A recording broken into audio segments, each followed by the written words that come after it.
pericial se presenta el banco haciendo un pedido de aclaratoria y un pedido de nulidad.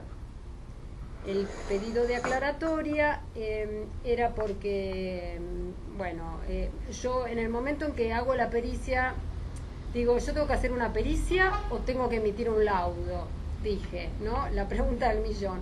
Entonces, lo que hice fue hacer una pericia con toda la explicación del procedimiento que yo había utilizado, comentando los antecedentes que había tenido en cuenta, y después hice en un resumen de 2 hojas una cosa que decía laudo arbitral, como para que, primero, que a mí el reglamento del Consejo me obligaba a expedirme a través de un laudo.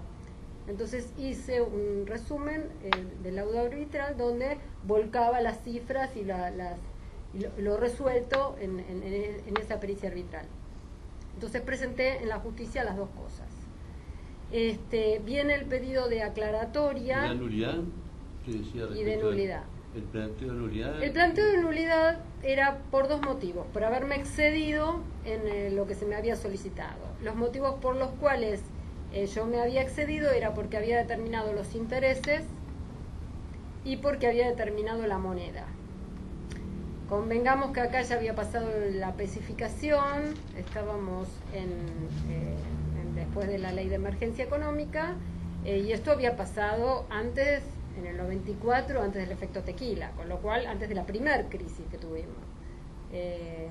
Entonces, bueno, a esto contesté, bueno, esta respuesta fue muy breve, si quieren les puedo leer.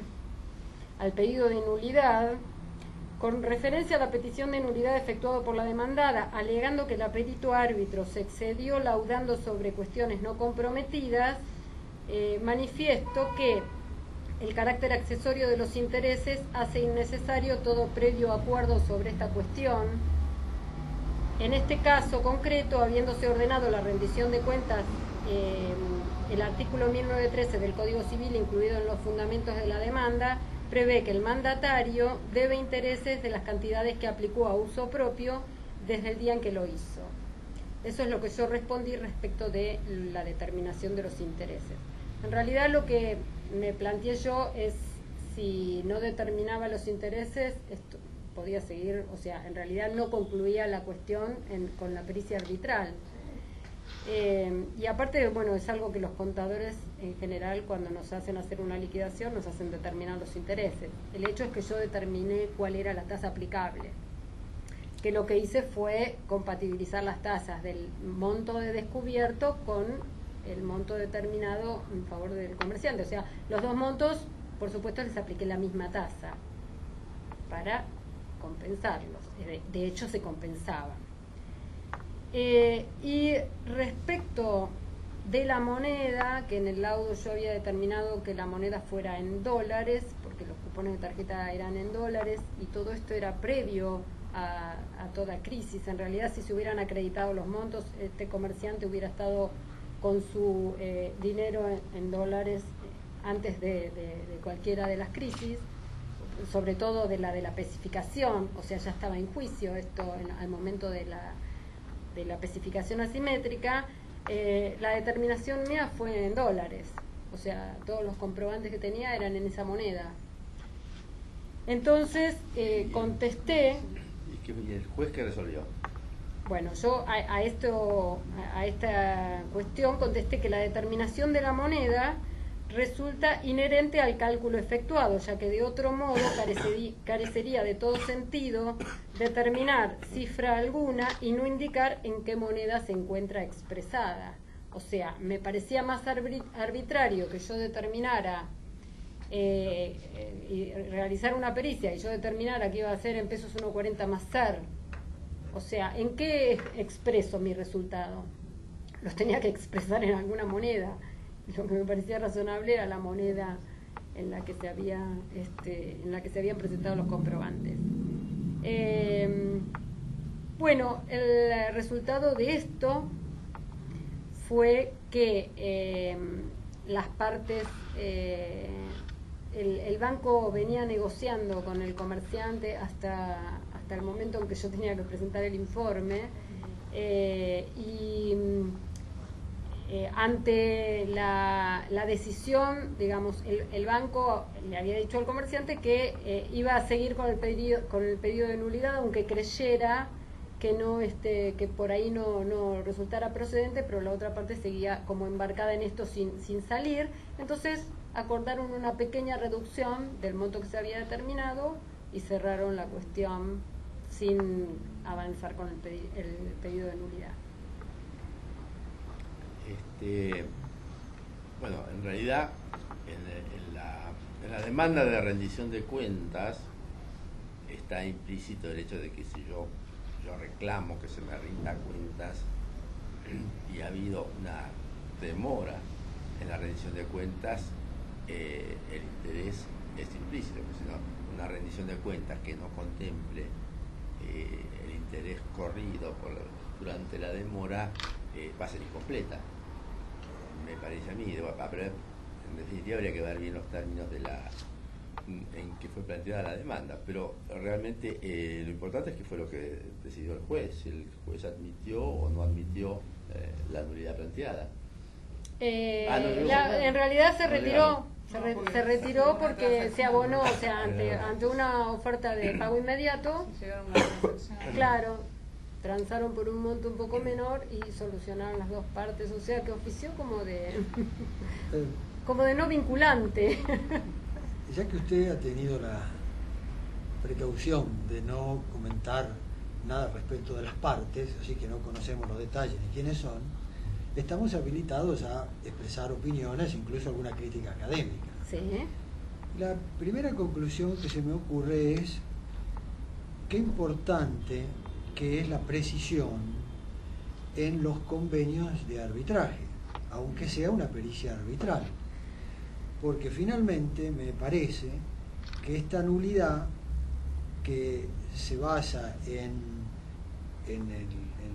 la extensión del trabajo encomendado, podría haberse evitado si el acuerdo de arbitraje hubiera sido más preciso. Es decir, si en la encomienda de arbitraje, en el contrato por el cual a usted se la contrató como árbitro experto, como perito o árbitro, se hubiera precisado mejor el alcance respecto de temas como intereses, o como que hubo que de alguna manera integrar, interpretar.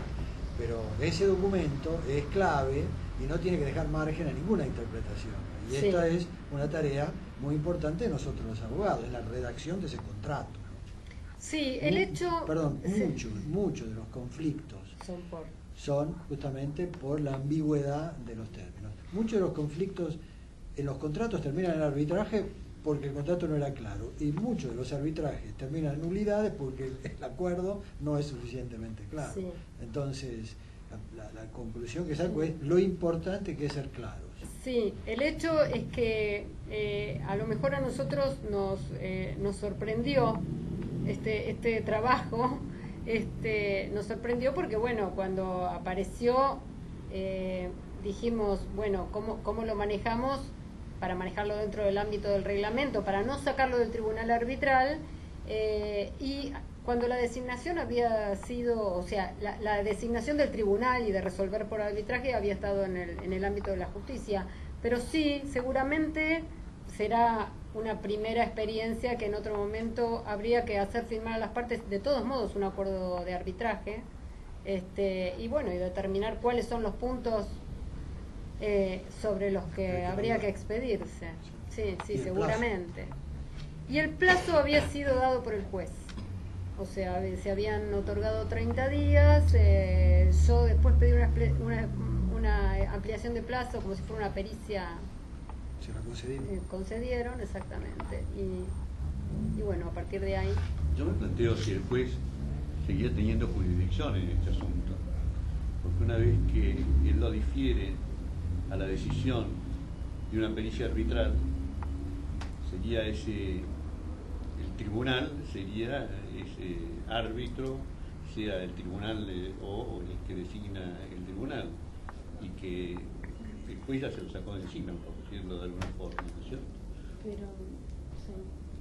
Pero no ¿sí? estaría resolviendo, los peritos árbitros estarían resolviendo sobre cuestiones de hecho, ¿no? Entonces emitirían un dictamen y me parece que finalmente, es decir, no hubo una prórroga de la jurisdicción judicial. Lo que hizo el juez, me parece, fue, en vez de elegir de los peritos que estaban en la lista de la Cámara del Fuero, salió a buscar, a proponer a las partes al Consejo de Ciencias Profesionales, porque le pareció que a lo mejor, no sé cuál fue la razón. Bueno, se trataba de una liquidación, se trataba de una liquidación contable. Claro, y a lo mejor por la complejidad y también me llama la atención que la contadora dice, bueno, hago este dictamen y tengo que aplicar el reglamento, pero no sé bien cómo aplicar, es decir, no sabemos bien cómo adaptar estas disposiciones para adaptarlas a lo que está pidiendo el Poder Judicial. Y tampoco sé bien cuál es el nombre que le quiero dar al dictamen, si va a ir como laudo o como, porque no está diciendo derecho, está diciendo, está haciendo prueba, es decir, está produciendo prueba. Finalmente es el juez. Bueno, pero es una prueba que en el Código de Procedimientos de la Provincia de Buenos Aires le dice juicio pericial, se les llama, con lo cual en realidad es una... Pero estaba dentro de la acción de rendición de cuentas, ¿o no? Es decir, esto es como que es un pequeño proceso que sale... Sí, es como que... Es decir, no sé si es un proceso independiente o el juez dijo, derivo la producción de la prueba... Claro, yo creo que, a ver, la pericia, el arbitraje es el arbitraje. Se designa un árbitro, se le da un marco de acción y se acata su laudo. El juicio es un juicio y dentro del juicio hay una pericia. Pero la pericia puede ser impugnada, puede ser cuestionada. Me parece que el juez dijo, bueno, la pericia el competente soy yo soy competente. Y acá hay una prueba que es la prueba pericial. Pero para que esta prueba pericial, contable, no se demore, no sea impugnada, no pueda ser revisada en cámara, en fin. Entonces vamos a darle el marco de una pericia arbitral. Por lo tanto, presentado el laudo contable, de esto ya no se habla más. Después veré las otras cuestiones del derecho, pero de la cuestión técnica ya no se habla más. La verdad es que es curioso, pero también es práctico, ¿no? Es práctico. El hecho era terminar con el asunto respecto de la rendición de cuentas y decir, bueno, el banco le debe al comerciante tanto y el comerciante le debe al banco tanto. Y tuvo razón. Tuvo razón, porque finalmente se llevó claro, un asunto que ya llevaba años de litigio se resolvió en 6 meses y es muy común.